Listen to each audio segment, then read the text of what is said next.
What is going on, everybody? Welcome back to Unknown Destination, the podcast about anything and everything travel, finance, fun, everything basically, because we don't know where we're going to end up. My name is Justin. For those of you who are joining us for the first time, either on Spotify, Anchor, iTunes, YouTube, whatever it may be, welcome.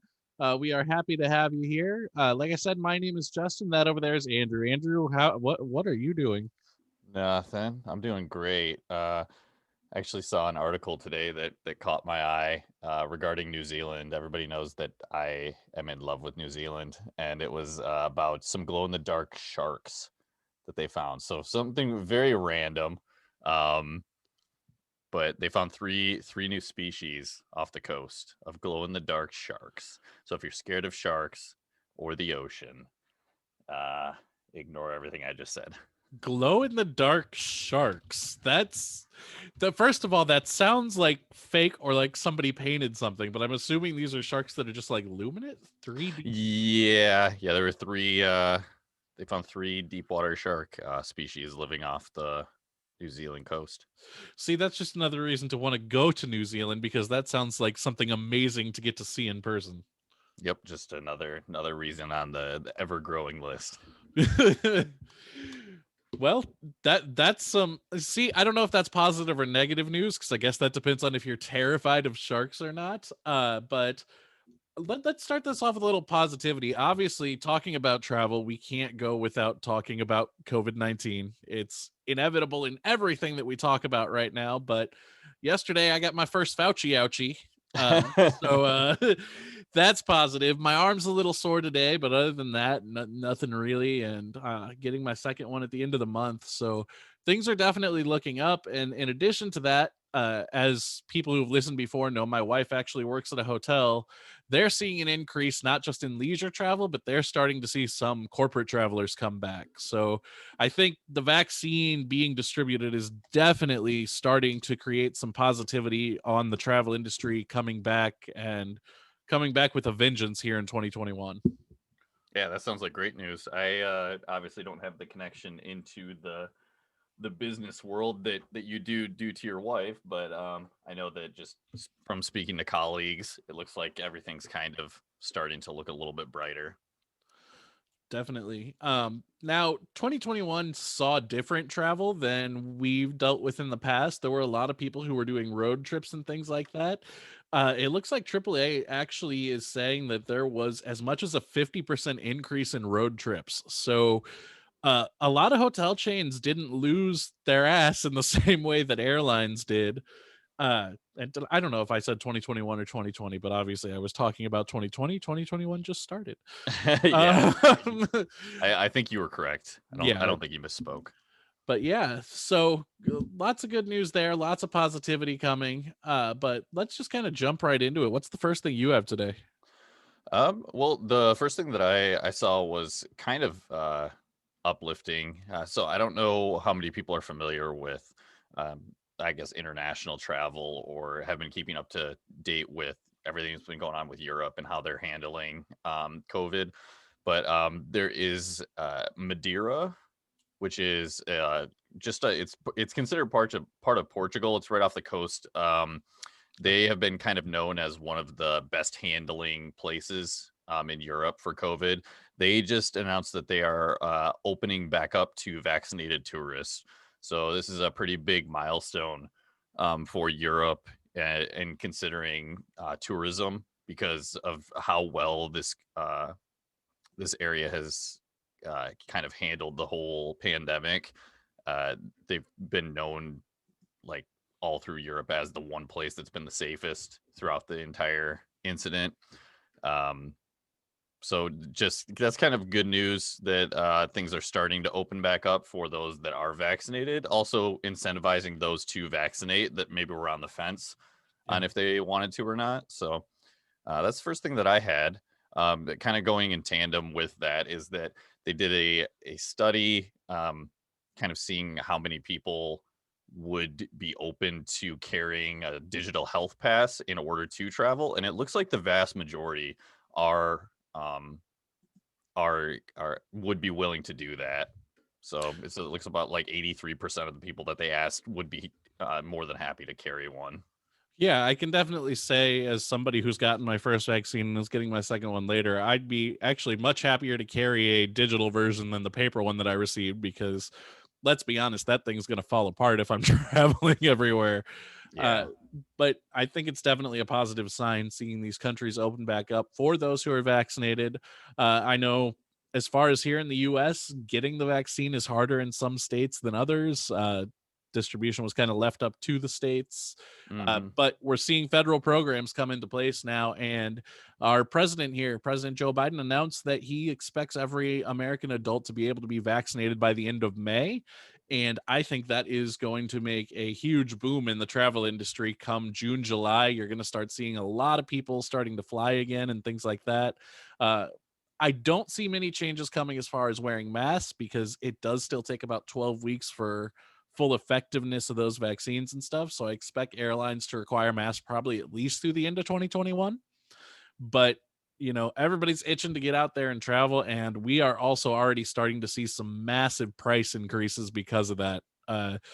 The airlines are seeing the demand and they're jumping on it to try to make up for that lost revenue from 2020. Yeah, I want to elaborate a little bit more on that too, because I did see that same article about uh, President Biden announcing, all adults going to be probably able to be vaccinated by the end of May. Because if you think about it, that was just a couple months ago that we were talking about how long it was going to take and the estimates. And my father, who was part of that 1B group, so at the Mhm. very almost the very start, said that they weren't going to be able to vaccinate him until June. So we're going from 1B being vaccinated in June to all adults by the end of May. So huge progress there, if this does come to fruition as they're anticipating. Um, with in regards to the price increases, this was kind of inevitable. Yeah. Whenever everything opens back up and or people start traveling again, the airlines are going to be the first ones to absolutely price gouge. So if it is something that you're looking into, if you're looking to travel, I would suggest at least get your flights booked sooner rather than later, um, because a lot of the airlines, if not all of them, are still offering those kind of free changes due to COVID. Yeah. So it would be a perfect time to get those kind of set in stone while everything is still dirt cheap. I would agree with that. Like Andrew said, most airlines are still allowing you to make changes for nothing except for maybe the fare difference. Now, you may see an increase in the fare difference the sooner that you get to your flight right now, just because they're going to go up throughout the year. I think it'll be interesting to see if, at least here in the States, we see some sort of government uh, regulation over how high these prices can get and if some sort of price gouging law within the travel industry is passed. But at the same time, you're going to see the airlines kind of adjust their prices to what the demand is. If they're not able to sell a ticket at $2,000, it's not going to sell for $2,000 and they're going to lower it. I will say the video that I made a while back of $600 trip to Denver, or 500, it was 600. It was based on the stimulus Hmm. check. I do not think I could make that video today. Booking flights, you can get the same rates at hotels and things like that because they haven't really changed. They're still trying to bring people in, but I don't think you could do it for $600 right now, if I'm completely honest.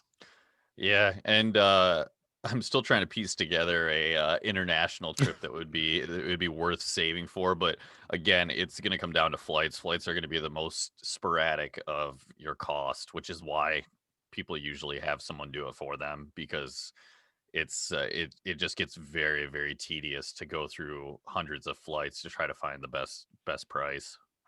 Yeah, if you guys are having trouble finding flights or you need any help, always feel free to reach out to us via email or via the anchor.fm link where you can leave a message and ask us a question that we will answer on the podcast.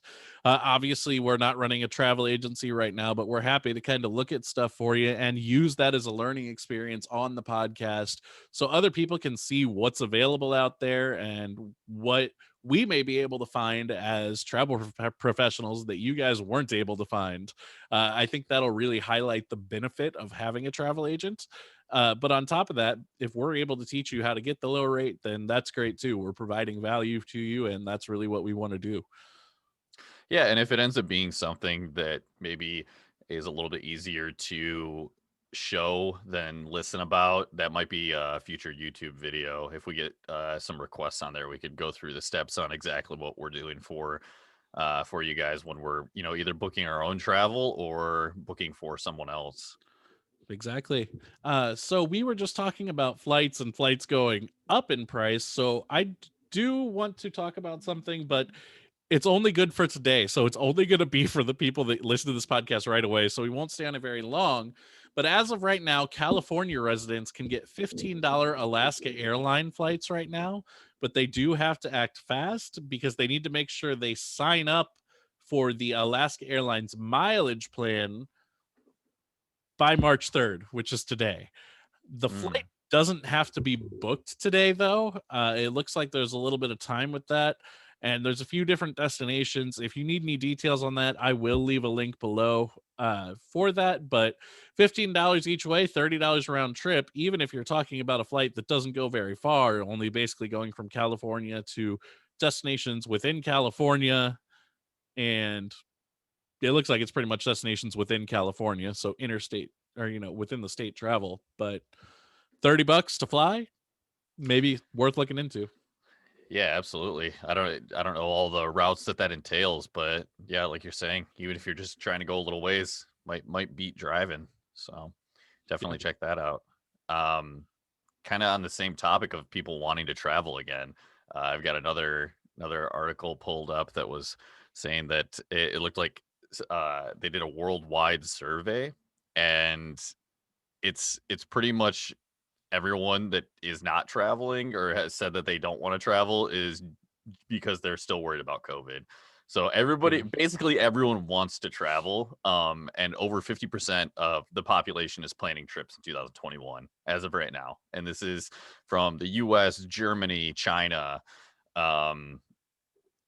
These are three huge countries that rely on tourism, and also just travel.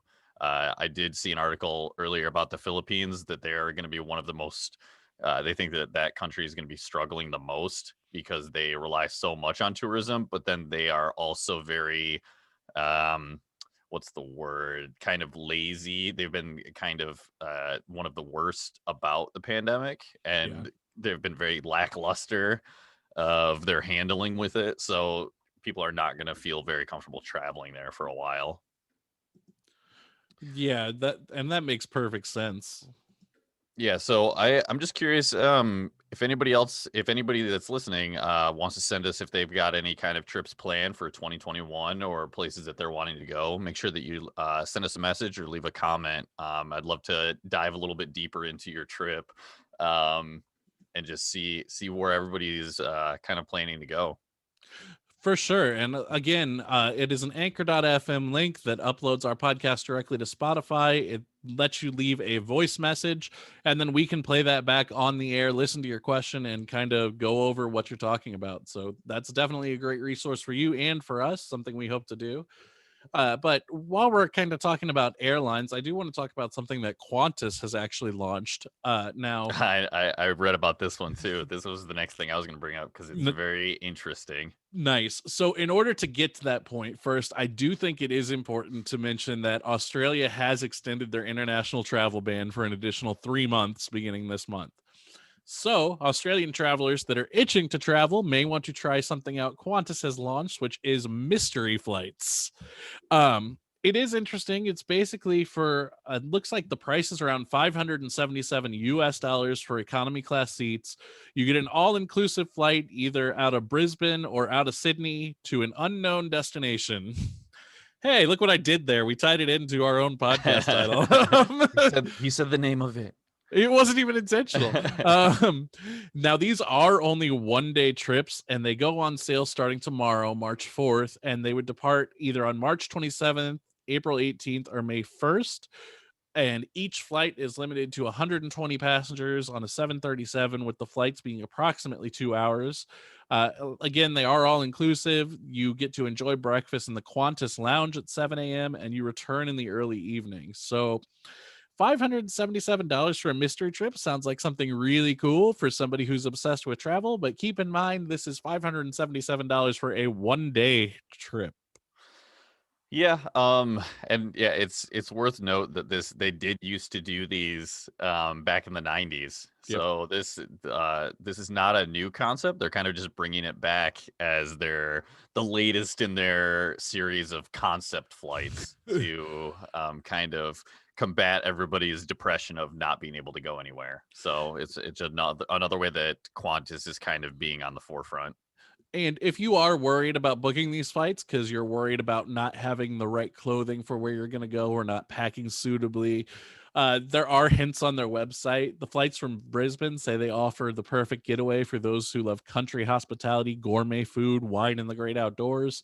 And the Sydney flights say they're heading for the tropics for lunching on the beach. So there's little clues there, and you'll begin to get further clues upon booking to ensure that you are packing for what you're going to be doing on that day. Yeah, I kind of like that. I think we have different articles pulled up, but almost the same information. Just because Yeah. it says it looks like they're advertising as whether the clues are to assist whether to pack a snorkel or sneakers in their carry-on. So yeah, that's. I wish that more places did these kind of things. Yeah, like you were saying, it looks like it could include anything from like a winemaking course to some kind of musical entertainment on the shores. So you really don't know what you're in for exactly. I wish I was in Australia to do these. It would be so much fun. I would do it in a second right now. Now, it is also important to mention you mentioned that they did these mystery flights in the 90s. Hmm. Last year, during quarantine from all of this, they did also offer a 7-hour sightseeing flight to nowhere. That flight sold out in 10 minutes. So I Yeah. would expect these mystery flights to go fast. Something I didn't mention that they also mention is that these flights will include some lower level flybys of different, like, uh notable destinations in Australia, so different, historic landmarks and things like that. So that's pretty cool as well because you don't get low level flybys on a Boeing 737 very often. No, no, not at all. Yeah, As a very matter of very cool fact, though. you would never get that in the US. There's no way our government would allow it. Oh no, 0% chance that in the U.S. you're getting low flyby in a 737. Yeah. It's unfortunately just not where we're at. Yeah. I want to go into, since we're kind of on those like vacation. Jamaica just stiffened their COVID test entry requirement. Um, if anybody's been keeping up with the travel news, Jamaica has seen a surge in positive COVID testings pretty much countrywide. Um, they have not shut down completely. They're kind of just implementing new restrictions. Jamaica is one of those countries that relies pretty much solely on tourism. So it would make sense why they're trying to stay open until the very last second. It looks like um, this is taking effect March 10th, so you got about a week before this takes an effect. You have to have a negative test within the past 3 days of the travel date. Before it was within 10 days of arrival in Jamaica. Now it's within 3 days of the travel date. So that's almost a 2 week jump. If you think about it, when you need a negative test. They do have different Jamaican programs that kind of provide travel protection, emergency services. And it looks like it is required for every non-Jamaican passport holder of $40 per person, that is going to be payable at the time travel authorization is approved. So if you're booking online, you're probably going to see an extra $40 charge on here. I don't know exactly when this took place, but it looks like at least going forward, that's going to be part of their program. And I'm assuming that has to do with the rising cost of having to treat with COVID. A little bit of positive news, though. It looks like government of Jamaica announced that there was going to be a gift of 50,000 vaccines from India, Oh. due to arrive on the island this week. So it's another two-shotter, so a vaccine that requires two shots, but it looks like additional doses are also expected next week. So they're kind of getting helped out by India, which is, I love seeing that different different news around the country, because a lot of people think of kind of the US as the nosy neighbor that has to be involved in everything, and it's really nice to see other countries at least making news of doing good things for each other. Yeah, that's awesome. And just seeing more and more countries get the vaccine is great because the sooner that it's distributed worldwide, the sooner we can get back to I I hate using the word normal in this situation because it's going to be different no matter what. But the sooner we can get back to traveling, and as far as this podcast is concerned, that's what's important.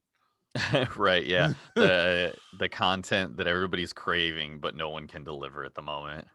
Yeah, and trust me, me and Andrew are very tired of talking about COVID restrictions and all these things. Like when we originally had this idea for this podcast, it took a couple of years before we really jumped into it. But thinking about it at that time, we were thinking about talking about destinations all the time and doing these deep dives. And we just really haven't been able to do it because there's been so much new news because things are changing constantly, which that's normal in the travel industry, but even more so during this era of, pandemic related news. So Yeah, yeah, we kind of were thinking that it'd be more of hitting a destination, what's changed for them as on a tourism whole. But when everybody's being hit by the same thing at the same time for over a year, it's yeah. definitely, it changes kind of outlook and where we have to go with the news. Yeah, I've never been so desperate to get back on an airplane and actually make some content for the YouTube channel as well. So hopefully that's something that's here to come. Now, I have I really only have a couple other things right now. So do you have anything else as far as airlines? I want to, well, not airline specific, but I do want to go into what we were talking about earlier, the electric aircraft, because this is, so Yeah. we talked a little bit about this off of the podcast and realized that we were both extremely interested in this subject. So kind of just shut it down. But um, Justin has found an article about electric aircraft, and then we got talking about why hasn't this happened already? Along with the same lines of, Tesla's got the Tesla Cybertruck that's coming out at the end of this year, next year, that can go up to 500 miles. Why can't we use these on regional flights or the even private flights, something along those lines? And that's actually exactly what certain companies trying to do right where Justin's living. Yeah, so I can definitely dig right into this. And I actually found out that the airline is actually based in Massachusetts. So I'm going to go into that a little bit. This airline is called Cape Air that has ordered the aircraft. And it's kind of funny. They fly from Cape Girardeau to St. Louis here in Missouri. So I always kind of assumed they were based here. No, Cape Air is because, Cape Cod, Massachusetts. That makes sense. Makes sense. But anyway, uh they are partnering, well, not partnering with, but have already ordered a bunch of aircraft from a company called Eviation, and the name of the aircraft is Alice. It's designed of 95% composite material, and it has 3 electric motors with a V-tail where the motors are actually located in the back of the aircraft. Now, while Andrew and I were preparing for the podcast, I was doing a little more research as to what's already been done and what's coming with this. At one point, there was a prototype built of Alice in 2017 that was used as a static display to show people the aircraft. Uh, Unfortunately, that vehicle or that aircraft had a fire in late 2020. However, they are expecting to have a new Alice rebuilt by 2021 to show off, and they expect it to be in the air flying for Cape Air by early 2023 at the latest. It looks like as of right now, the cost for the aircraft is about $5 million, and Cape Air has actually already ordered 92 of these aircraft. Uh, Wow. at a price of actually it was at a price of $4 million each. Oh, they uh got a deal. yeah, they got a deal. The charging time, so each hour of flight time requires a charging time of 30 minutes, so you are on the ground. Say for a 3-hour flight, you're on the ground for at least an hour and a half between flights.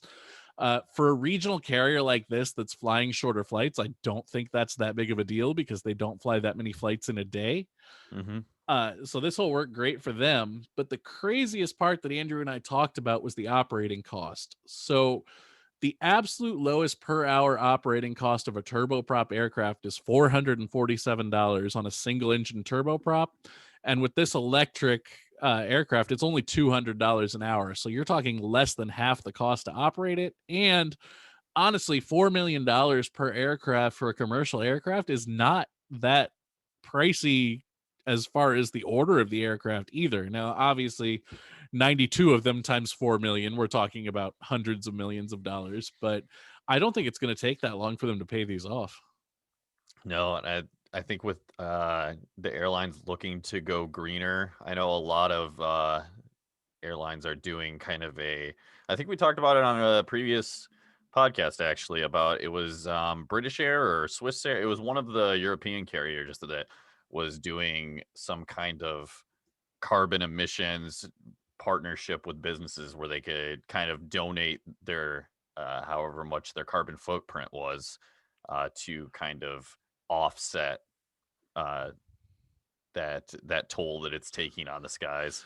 Yeah, as I was reading that, believe it or not, it was United Airlines that started that program. So some positive news from United I that refuse to believe it. yeah, that happens sometimes, almost never.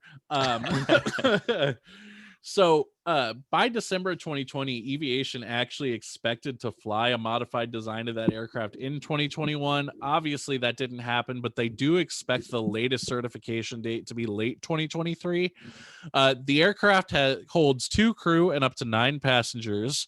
And really, the important information that I think people at a basic level care about is that the cruising speed is 276 miles an hour. So you are going to get to your destination a little bit slower than your average turboprop, which can go about 350 miles per hour. Uh, but the range is 620 miles, which for something that's, battery based, that's a significant distance. You can get to most places in the US then with 2 connections.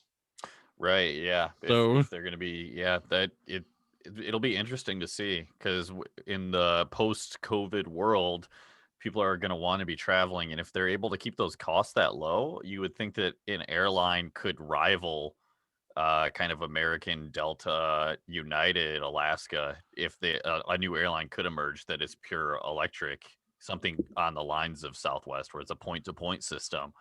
Um for quite a bit cheaper. yeah, and for those of you who aren't familiar, Cape Air is definitely a smaller regional carrier. They fly in and out of small regional airports, and this is a smaller aircraft. But that's kind of what you would expect to happen at first.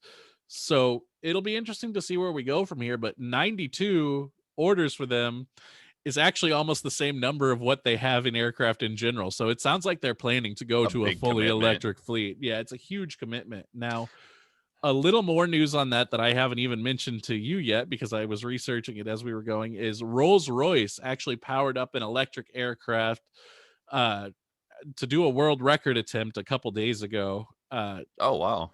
It You made me think turns about out it.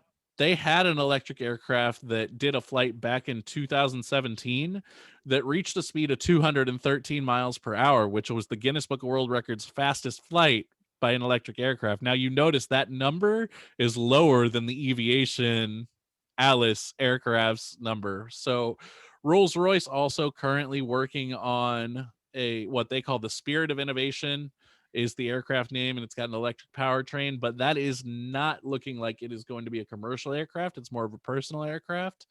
But we're seeing more and more things. There's a company called High Point. Their CEO is working on a hydrogen fuel cell, whereas this aviation one is a lithium ion battery. So it's really changing what we're seeing now, and it looks like we are going to see these electric aircraft honestly way sooner than I ever expected. Yeah, I think the only thing that's going to be out of the scope of measure right now is going to be international long hauls because that it looks like that's pretty much the only downside is that with obviously with it being a battery, jet fuel is going to be 40 to 50 times more powerful than the newest, latest, greatest ion battery technology. Um, but you don't need it to be that powerful if you're staying domestically within the states or within your country and if you think about Europe, if they do this around Europe, a lot of the countries are pretty close together. It's not like the United States where almost every country in the European Union is a state away. You could travel all of Europe on one of these. So This could end up being groundbreaking. Just imagine within the next 5 to 10 years on where this technology is going to be with the innovations. Yeah, and I think it's definitely worth mentioning that Airbus is also working on electric aircraft right now, as you would kind of expect. They already I would have hope this. so. Right. They already have the city Airbus, which, to be honest with you, looks like a gigantic drone. It's basically got the propellers that lift you straight up and then flies like a drone. Mhm. Uh, that's basically a helicopter that can fly 4 people, more or less. But it does not have to be piloted on board. It is remotely piloted, also like a drone. They are flying you in a drone. Um, but they are also working on something called the EFAN X. That is a commercial jet that can be long haul, and that is an electric hybrid model. So, we're seeing more and more. It looks like Airbus in 2021 is also planning on having a what they are calling Air Race E, which is the inaugural electric airplane race. Oh, So okay. it this is really exciting to see what's going to happen here. And if we see Aviation deliver on that Alice electric aircraft and actually have it flying commercially by 2023, you may see a new big player in the aircraft game besides Airbus and Boeing. Which would be great because of kind It of would. the trend that those two companies have taken where there's not enough competition, and which is why there's the free market, and why competition is always good for a market and monopolies are terrible, because you see uh I think of the Max planes that were released. You just see things that are being skimped over more and more frequently to cut costs, and having a new player um, that is competitive will stop that from happening. It's not a maybe. It's they're not going to be able to get away with it if they want to remain a valid company. And let's be honest, Boeing had the 737 MAX 8 issues. Now they're having 777 issues, and Yeah. things are just kind of falling apart around Boeing lately. And I have to be honest, in my opinion, with the flights I've taken over the past 5 years, I like Airbus aircraft better anyway. So it'll be interesting to see what happens to Boeing over the next decade. Obviously, they have huge contracts with the US government because they're Hmm. building things in America, and that Yep. makes all the difference. But we'll see what other companies pop up. If you see other companies popping up that can build commercial aircraft in the US, you never know what'll happen. And I I would be shocked if we don't see Elon Musk jumping in on the aircraft game at some point. That's what I was thinking. Just because of how I want to say how down to earth he is as someone who has so much influence. He's very up to date on anything new or anything that is within the realm of possibility. Um, if you don't follow Elon Musk's Twitter, you got to have Twitter just for Elon Musk, because the stuff that you wouldn't think that this is, one of the richest men in the world Yeah. that is saying these kinds of things, but everything he says he's backing up. Everybody, when he first released the vision for the new Cybertruck, people thought it was ridiculous. It was over the top out of a video game. He comes right out and says, "Well, I did get inspiration from a video game." I mean, you don't hear that from one of the richest people in the world, and designing his own, SpaceX. That's also, for those of you that don't know, that is Tesla. That's just his side project, basically, of Yeah. getting people into space.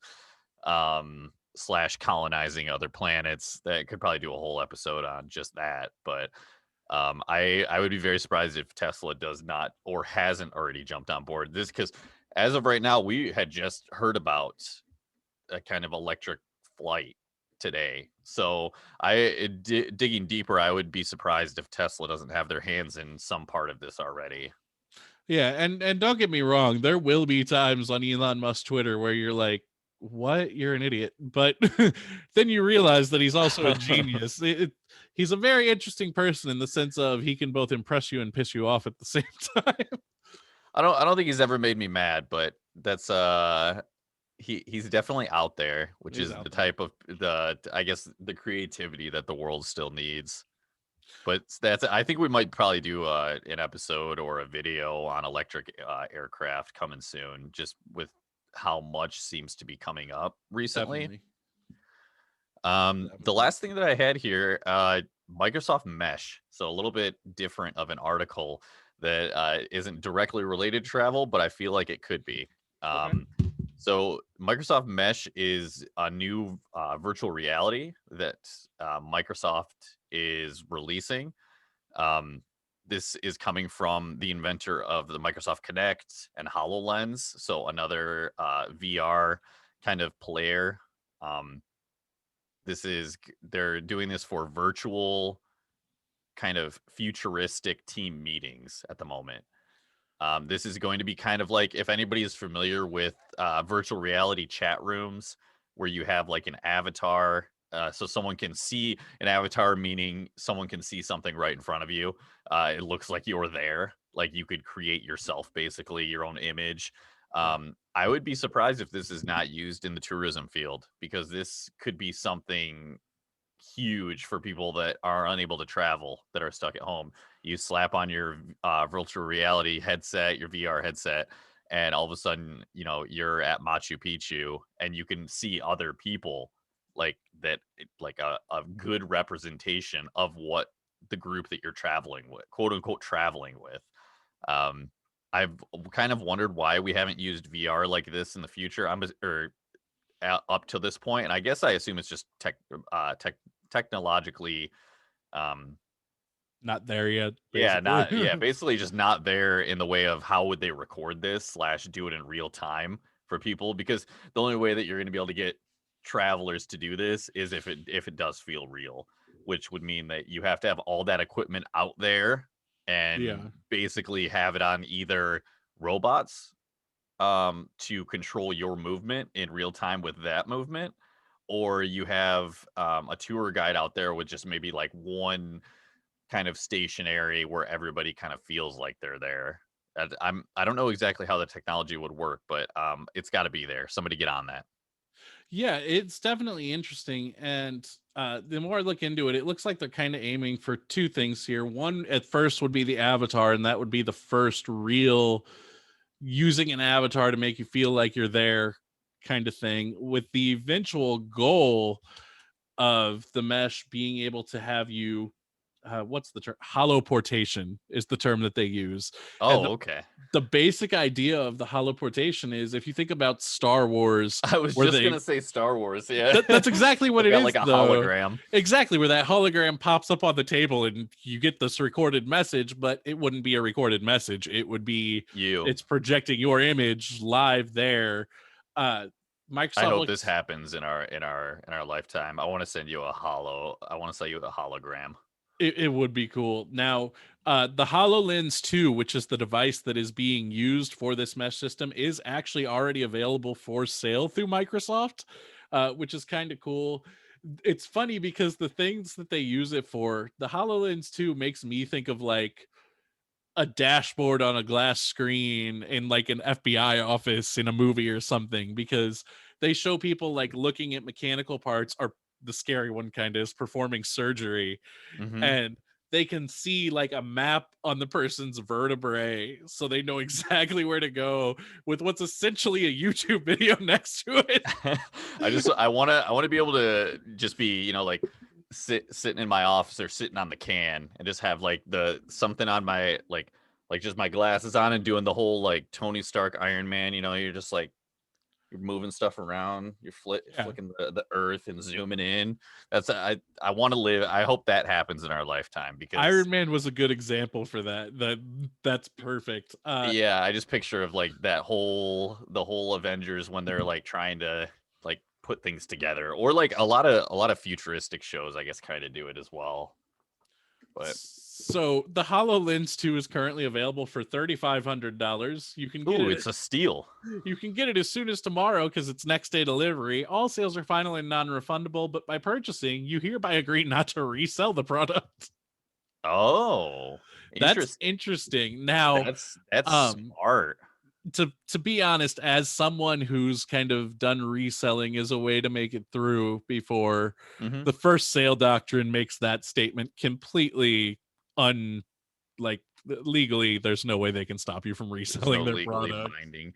Yeah, Yeah. that I was just gonna ask you that because I am curious if they have something in there that would that actually they would be able to like follow you legally if you did that. I think it's just a way to try to scare It's yeah. the scalpers off. Now, So like for something like eBay, they can work with eBay to not allow the sale where your listing will get taken down. So Microsoft has the money that they can make it so you can't sell it on any platform if they that really is true. want to. That But is true. as far I as think it's just a way to deter people from trying to scalp it. yeah, and to be honest, I mean, if I can go buy it online for $3,500 right now, I'm going to assume it's not going to cost me more elsewhere because It's not sold out. it's not sold out, and it's been out since November of 2019. Interesting timing. Yeah, Conspiracy? I think possibly. that that is a little odd. Same time that COVID comes out, Microsoft is on the ball with a hologram. So the interesting thing is the reason that you probably are just hearing about it now is Pokemon Go is working on an app, and that suddenly made it go popular over the last 2 days. What? I'm sorry, what? Yes, Pokemon Go on the HoloLens 2 is a glimpse of the future of AR gaming. Wait, that's actually kind of sick though, because if you think It about it, is the because you can see whole the allure, Pokemon. yeah, well, that was the allure of Pokemon Go when it came out. I mean, I was part of that craze. That's got to be that was years ago now, because I was still living in St. Louis when that came out. Yeah. So we're looking at least five plus years ago when that trend hit. I remember going back to my hometown in Michigan on vacation and walking through downtown of if you'd have to it's a very small town where you wouldn't really see anybody outside past 9 p.m. going like through town. It was kind of an older town. And I remember going out there. I'm like, you know what? I'm gonna go out and just walk around at night. It's really peaceful. Play some Pokemon Go. It just came out. There was probably 100 people out in the streets, just walking down the sidewalk. It was such a surreal time. Yeah. But that was one of the big allures. Was you for our generation, Pokemon was huge. That was the 90s, early 2000s. I should say late 90s, early 2000s of when it kind of came out. So there's a lot of nostalgia there for our generation. And it's got even more momentum now with the card market picking back up. And I know you're not his biggest fan, but Logan Paul has really brought Pokemon back Oh, into the spotlight with his pack openings. yeah, I just watched one live the other day, and I I'm did like, too. how?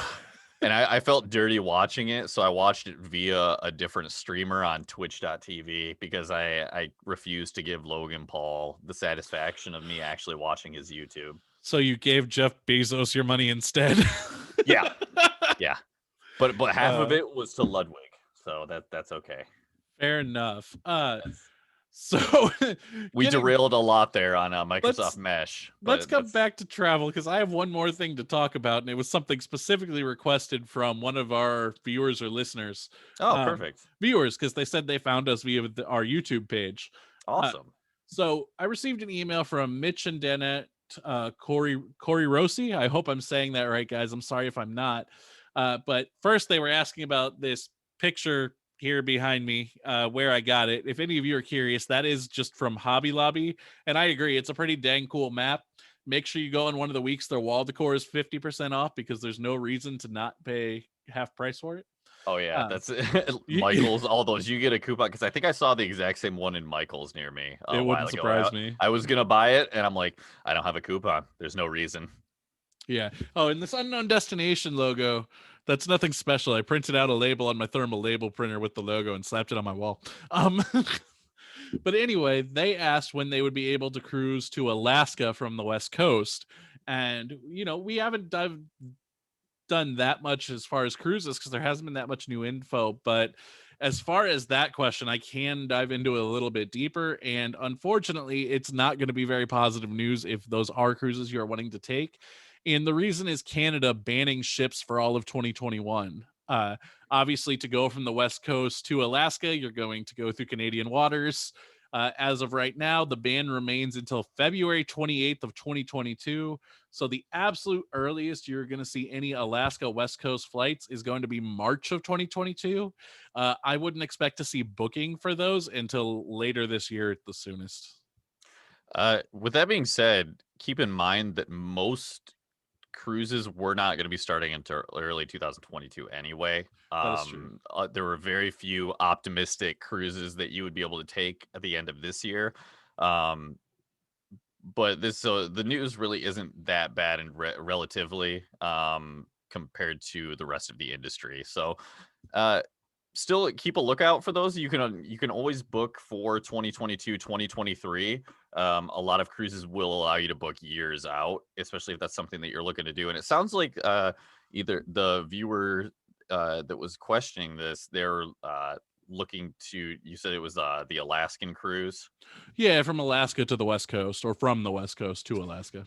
Yeah, I would say use this time to kind of look in to see if you wanted to go into like the deep lock up there, or if you wanted to, because there are multiple different kinds of cruises to go up there.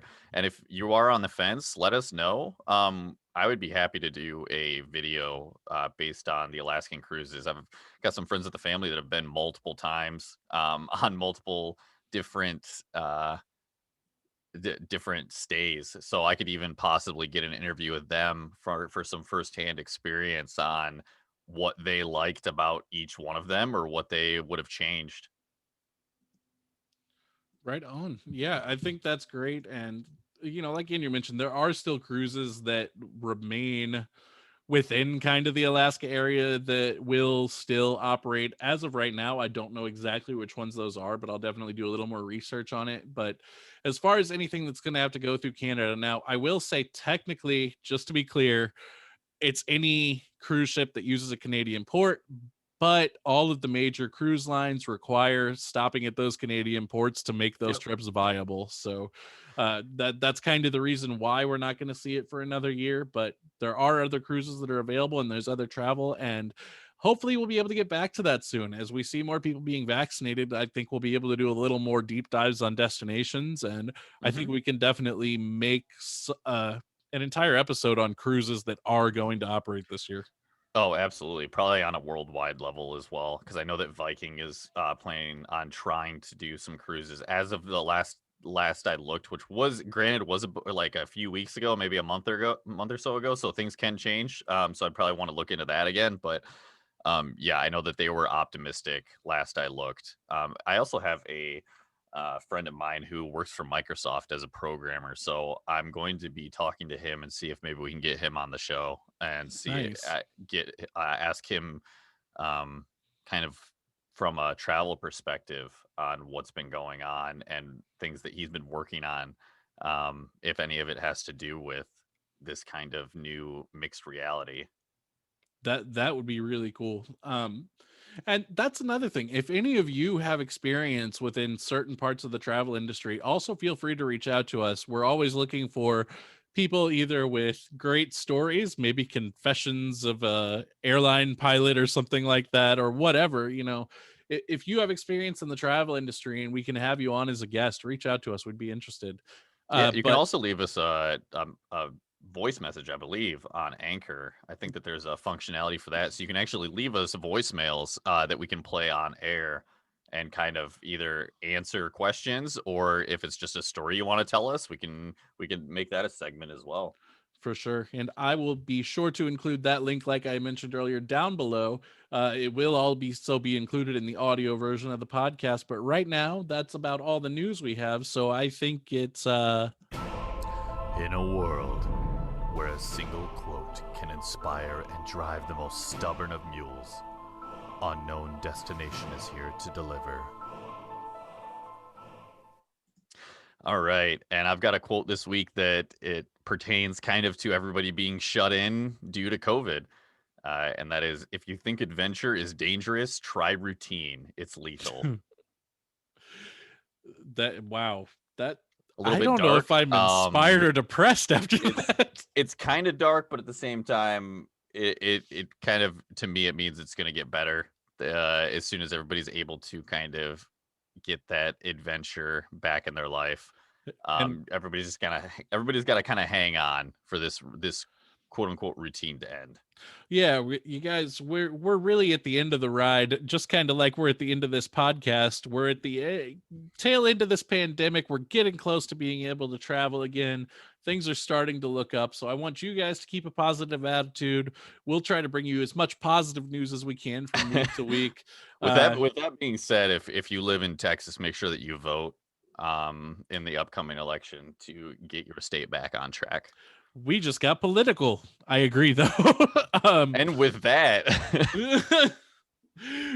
I just want to thank you guys for watching and or listening. Once again, you can always watch us on YouTube, youtube.com/unknown destination, anchor.fm/unknown destination, or Spotify, iTunes, any of the other podcast sites that I don't know the name of, but I know we're uploaded to. Again, you can leave a message via the link that's in the description down below. There'll be a description to as many articles as I can possibly link from this episode down below.